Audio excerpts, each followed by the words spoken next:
High, আজ আমার mini ব্লগের ডে 45। আর শীত পড়ছে না বলতে বলতে বেশ ভালোই শীত পড়ে গেছে। আর সকাল সকাল কিন্তু বৃষ্টিও শুরু হয়ে গেছে। আর বৃষ্টি পড়েছে বলে এই ঠান্ডাটা যেন একদম জাঁকিয়ে পড়েছে। বেশ ভালো লাগছে ওয়েদারটা দেখতে।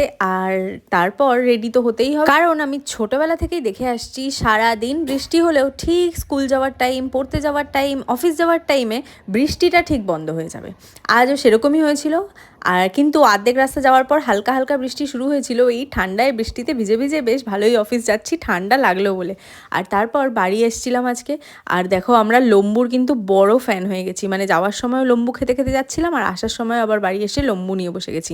আর আজ না, মা লুচি ভেজেছিল, যেহেতু বৃষ্টি হয়েছে তাই মা বলেছিল যে লুচি আর মাংস করবো, এসে খেয়ে যাস সন্ধেবেলা। তো সেই মতো আমরাও এসেছি, এসে লুচি মাংস খেয়েছি। বৃষ্টির দিন বেশ জমিয়ে খাওয়া দাওয়া হলে ভালোই লাগে, আর তার মধ্যে ঠান্ডাকাল। তো তোমরা, শীত তো পড়ে গেল, কিভাবে উপভোগ করছো তোমাদের দিনগুলো?